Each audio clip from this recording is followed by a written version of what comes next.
Hello,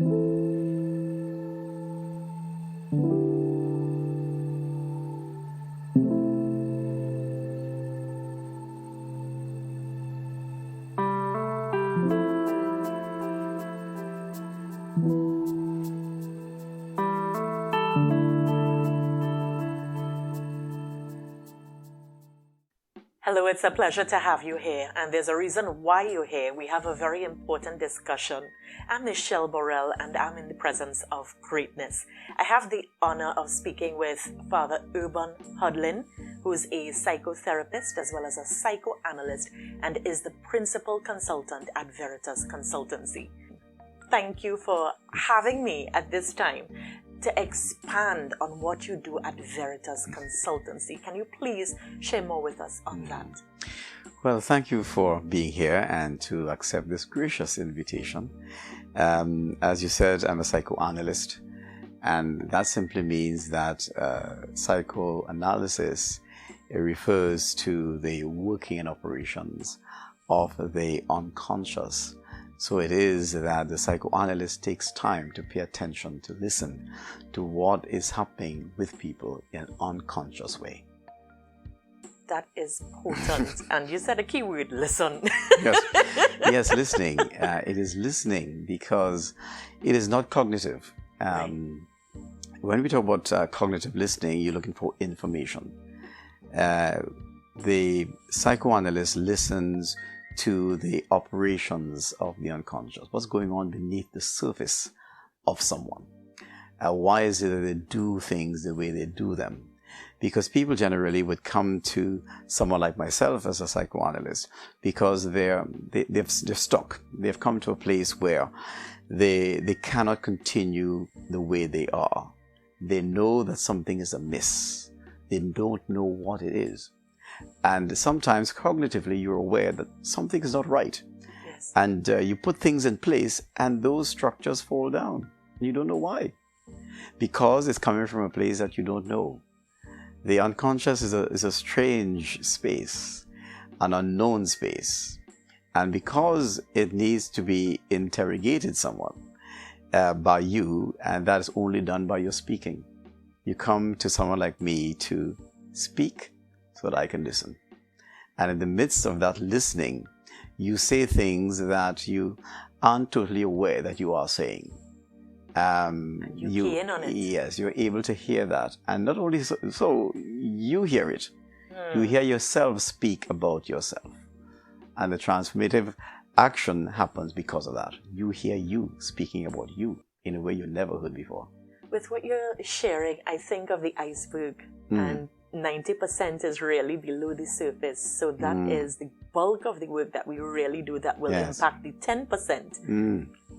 Veritas Consultancy, I think of truth. And it's almost like getting to hear yourself speak. You're getting that truth serum. Exactly.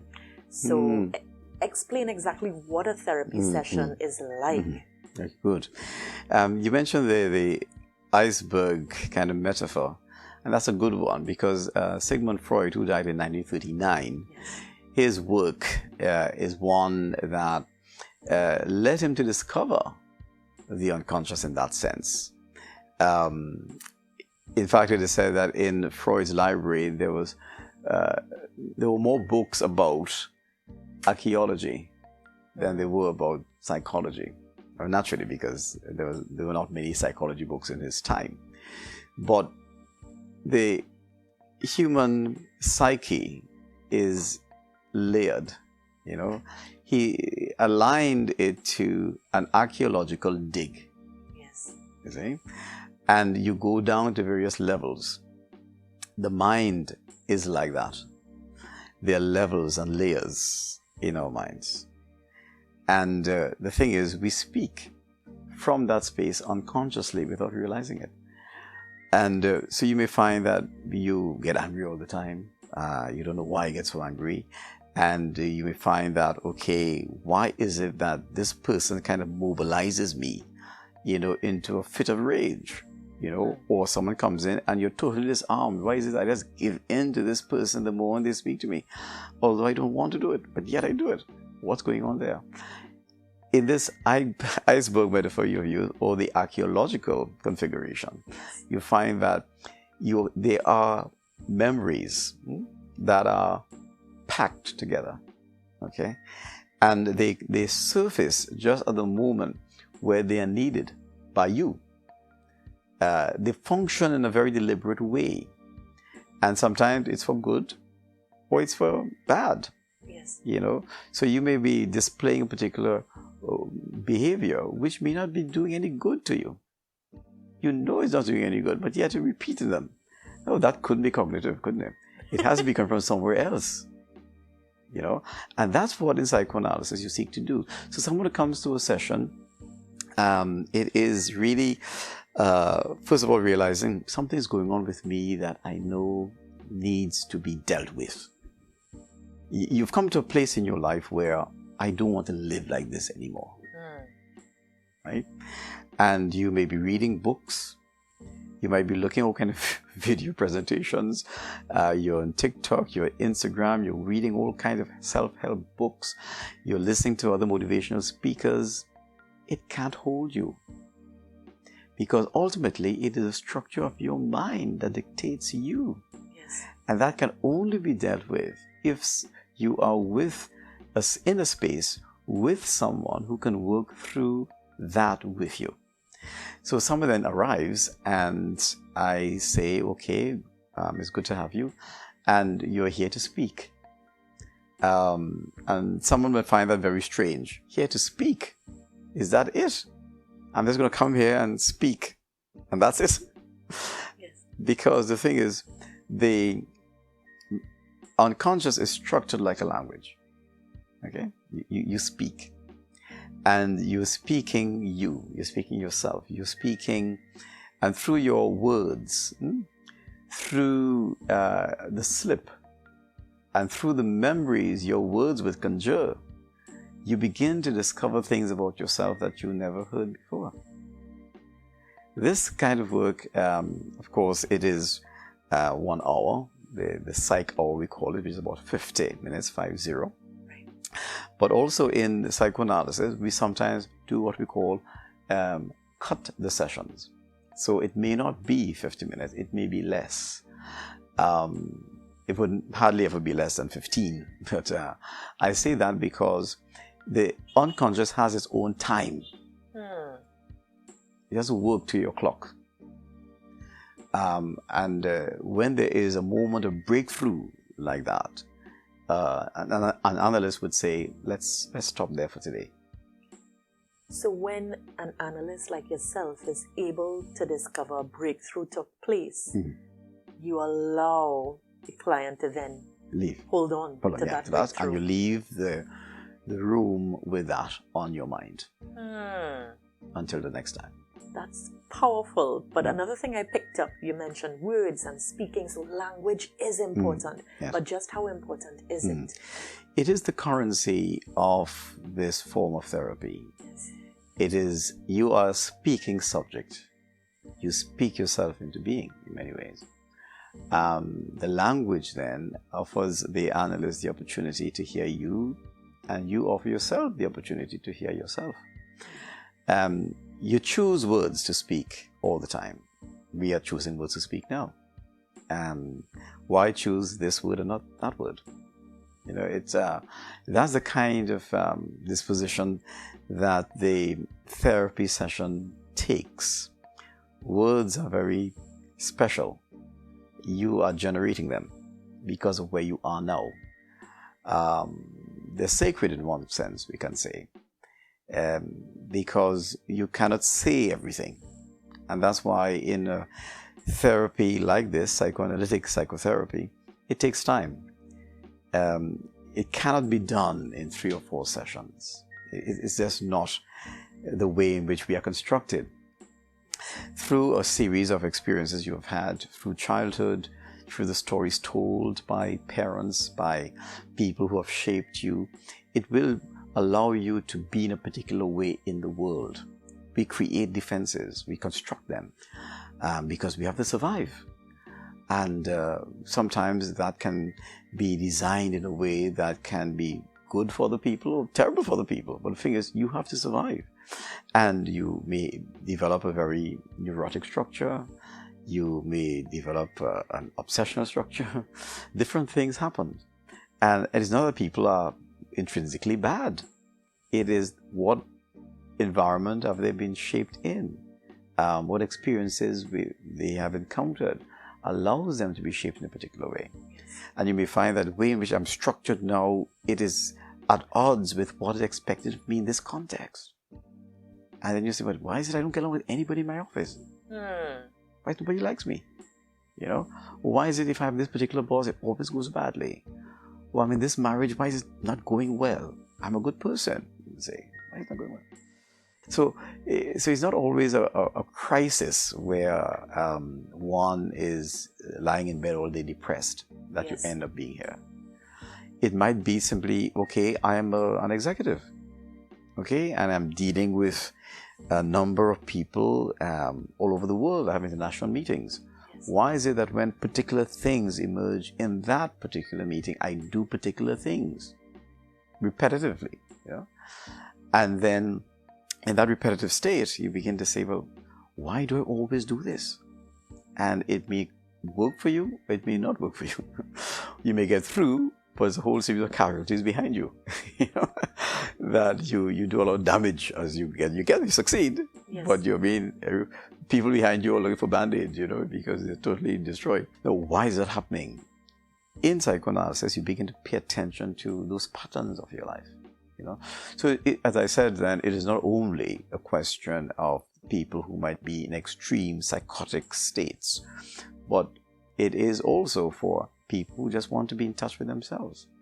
You know, what's going on with me? What's going on with my mind? Why is it I'm feeling this way? Or I'm at the middle stage of my development, and I think there's so much more I want to give, you know, to myself, you know, to my family. I might be 30 years old and I don't know where I'm going. I know that I succeed or I'm highly qualified, but I don't have the will to work. What's going on? I can't stay in one place. What's going on? And that obviously would be an unconscious space, which is a defense against something. So in a therapy session, those things may come up. People may come because of that. Another critical thing in psychoanalysis is the dream. The place of dreams. Dreams, Freud once said, is the royal road to the unconscious, the royal road. And that's why in psychoanalysis, I often ask people, did you have a dream since we met last? Because a dream is the freeing of the unconscious in some way. It is always about you. You know, your dream is always about you, not about other people. The dream tells you it's your unconscious releasing itself. Are there certain things within a dream that someone can look for that would help them learn more? Or is it that you need someone like yourself, a psychoanalyst, to be able to decode that for you? Well, a few things about that. Dreams aren't universal. Some of you want to have universal archetypes for a dream. Right. So if you dream a pen, it means that. If you mean a tree, it means that. Each experience of the human person is different. So based on the individual. So that's why the best interpreter of a dream is the dreamer. So what the analyst does is simply to facilitate the process by which you discover what your dream means. Yes. Because there's several things at play at the same time. There is what we call the latent content of a dream, the hidden meaning of a dream. There's a fragment of a dream, which would be the residue of your daily operations. So let's say you may have been peeling an orange or eating an orange yesterday, right? And you were absolutely delighted by it. You go to bed that night and you dream about oranges and other kind of attendant factors or elements in the dream or characters in the dream. The dream uses what is very easy for you to recall and what is pleasurable, generally. Because remember, the dream brings out what has been repressed. So, a dream bringing out what has been repressed. Is there an issue if someone is not dreaming then? You're always dreaming, you may not be able to recall it. You don't remember. But you would find that if you are doing psychoanalysis, that you begin to dream. You really begin to dream. So we've been speaking about dreams, we spoke about psychoanalyzing and so forth. But how, although we did start to talk about the difference of it with other types of therapy, could we expand on that more? Yeah. You have clinical psychology. Of course, Freud is the father of psychology. One has to be mindful of that. I always use the terminology, okay, I'm a Christian person, and you might say, okay, this is 2023. Why read the Bible? That's an old book. And sadly, in most modern psychologies, why read Freud? That's old. It's hard to be a psychologist and not have read Freud and be quite able to understand what Freud contributed to this whole body of psychical work. The 24 volumes, people probably don't know that. We make pronouncements and condemn the work, and you've read one thing. But the thing is that, how does it differ? Most therapies will be dealing cognitively. Yes. Okay, with information that is brought to the session naturally, and you're looking for a deviation from patterns we may have. What might be normative? We want to say, well, if this is the standard and you are now over here, what we need to do is to get you back here. All right? So there is a kind of a standard we set, and you are defiant, and we have to get you back. So most therapies would function like that. Of course, they are, there's behavioral, there's integrative, there's humanistic, there's Gestalt, there's a range of therapies, going all the time. My interest is in and therapies generally are focusing on the workings of the unconscious. Okay. Now, one size cannot fit all, so not because that one is, like myself, a psychoanalyst, that I will not pay attention to the other developments. Okay. Right. Freud died in 1959, and one of the first persons to follow up on Freudian work would be, in a very successful way, is someone named Melanie Klein. She died by 1960. She died. What she did is looked at the unconscious by spending many, many years studying the operations of children, the psychic processes in children. Yeah. So she would call herself a Freudian as well, but using psychotherapy, looking at the development of children. Then you would have later on people like David O'Donnell Winnicott, who looked at the relationship between children and their mothers, particularly. You've heard the expression, the good enough mother. Or you hear expressions like the gaze, holding the child in the gaze. Yes. That's Winnicott. And you have Mulvey, attachment theory. So there's several different models at work. Now, one has to listen from different perspectives as well. While I may listen from all these perspectives, I am fundamentally trained as a psychoanalyst from Sigmund Freud, and as well as someone like Jacques Lacan. So that's my fundamental training. So that's my station, my position. But I also pay attention to these others because you also study them. Okay? So that's really the difference. Of course, we have the use of the couch, the psychoanalytic couch that we use. And it's good for me to say that because it's not magic, the using psychoanalysis in that way, it is about free association. So we use the couch in psychoanalysis, not because we think that it is the best thing ever, but we use it so that one creates the space, the third, it is called in psychoanalysis, right, that it is not a story that you're giving the analyst. Okay, it's not just about me and you. I'm in it with you, and literally you're looking out to a third. You're looking out to something else. So that's why you lie on the couch, and I sit there and I listen to you. And yes, I am implicated in the dynamic, but you are free associating. You're not in the gaze. Like right now, I'm in your gaze and you're in my gaze. Right. In psychoanalysis, you move out of the gaze. I understand. So you're not speaking to me. You're speaking about what's going on with you and you're free associating with that. That's deep. Yeah, so it allows you to explore your life, and then you realize that you begin to change. And then you realize, I'm changing here. What's happening to me?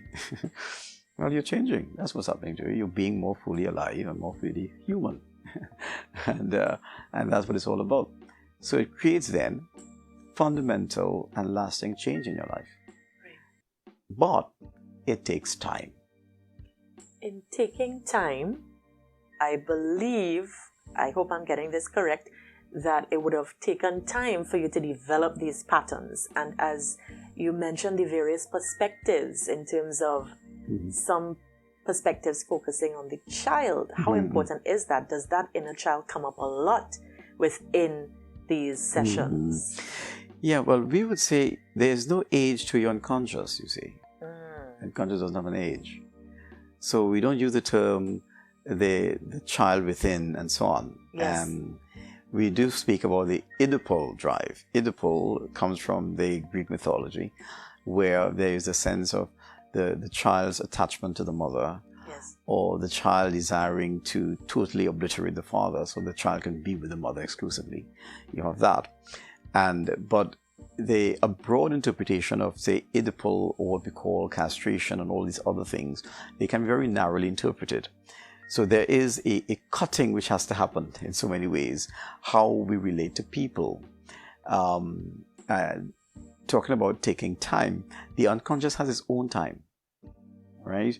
And because the unconscious life of someone is not tied into 5-year-old or 10-year-old or 50 or 70-year-old, your unconscious is always young. It's always now. I think I love that. it's always now and always young. Yeah, and that's for that reason. Yes. You will find someone in an office situation. I might be a manager, I might be a CEO. I am there and I'm working, and someone comes in and says something and does something, and you spiral into exactly what you'd have done when you were 12 years old. And you remember it instantaneously. How is that possible? That you may now be 45 years old, something happens and you spiral just as though you were 11 years old when something happened to you given the same set of circumstances. So that's why there is a kind of I don't want to say a flat line, and that's what there is this space, I should say. That's better terminology. There's a space of connectivity. So when one comes into a psychoanalytic session, yes, you're only speaking. And you say, do you have homework? No, you don't have homework. And you give me some things to do when I get home? No. Just live and just come back and talk about your life. And you would say so much more than you would ever imagine. Wow. And you discover a lot more than you would ever imagine. Because it is that space where you engage yourself, with yourself and your life. You, of course, will be knitting a story about what's happened to you, what's going on with you, what did not happen, your disappointments. You will touch all those things. But even in that moment where you are dealing with these things, you'll be hearing your story about yourself in a new way. You'll be hearing it in a new way. So the transformation then is what you would take. You would make that transformation yourself. And then it's lasting. But as I said, it takes time in that this cannot happen with 3 sessions, or when there's a session now, when one is down. No, it has to be consistent. And you see the trends, you see the development, and you see how it begins to move into other areas of your life. You may come because I don't get along with people, they don't get along with me. And then you realize, wait a minute, this is affecting very positively my wider circle. How I manage as a supervisor, how it affects my social circles. You begin to realize, wait a minute, I am not as hasty as I used to be. I'm not as aggressive as I used to be. I'm more tolerant of other people's insensitivities. Yes.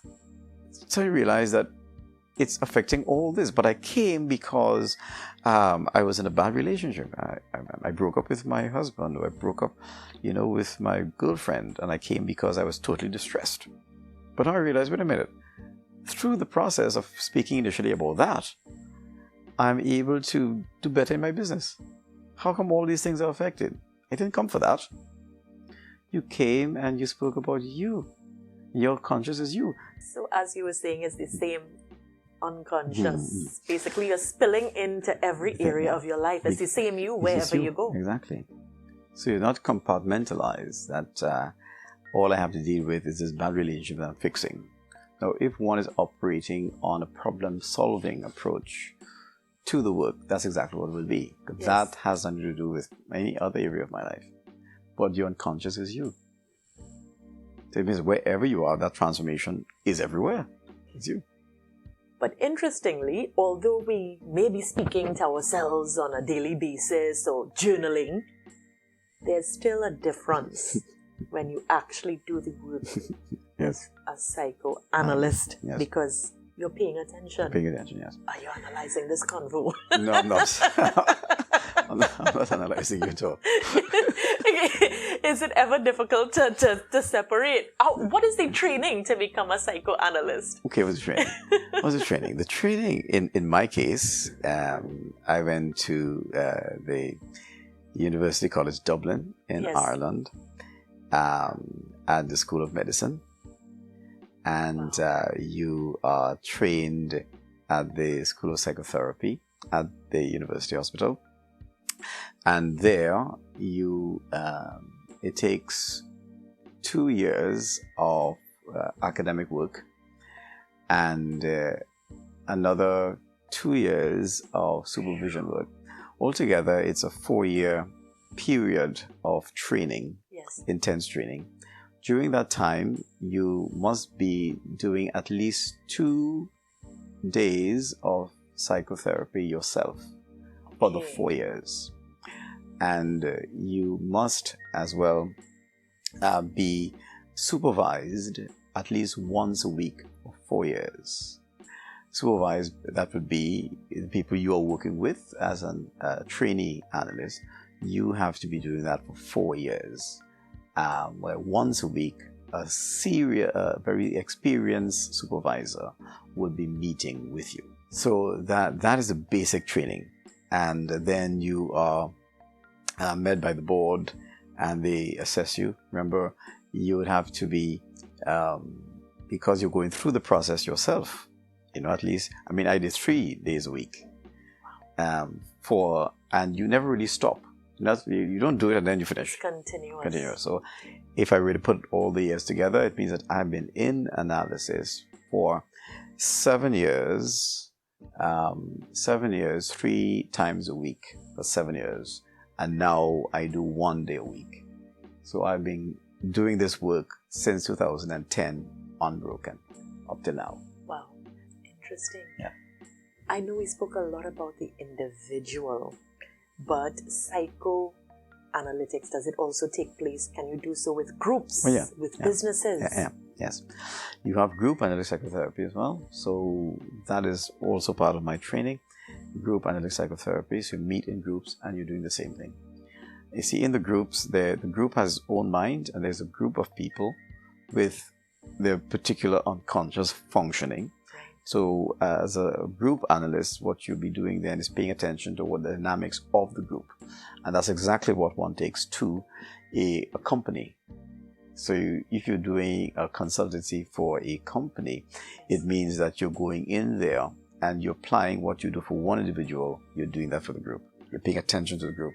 You're paying attention to what they're saying. I think a lot of companies could benefit from this tremendously because, as you mentioned, what is happening with the individual, it spills into various areas of their life. Yes. Exactly. And sometimes persons may not realize what they're pouring into a business place. Exactly. And if the group is also worked on, it can be so much more successful. Exactly.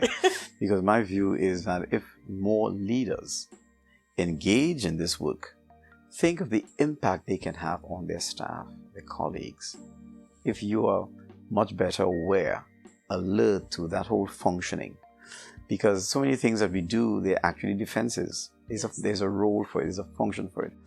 And that's why even when someone is repeating a particular kind of behavior, it is defending you against something. In psychoanalysis, then, you pay attention to that. So it's not magic. It's not prescriptive. Do this and you'll be okay. It's not that. You discover that as you move along, because it's a function to the one who's angry all the time. It's guarding against something. What is that about? And in your analysis, you discover what that might be. If you would like to discover what this may be sure to log on to VeritasConsultancy.net. And with that, thank you for having me and giving me the opportunity to expand on this with you. Father Urban Hudlin is a psychotherapist as well as psychoanalyst and the principal consultant at Veritas Consultancy. Be sure to log on to VeritasConsultancy.net. So again, I'm Michelle Borel, and thank you. Thank you very much. Thank you.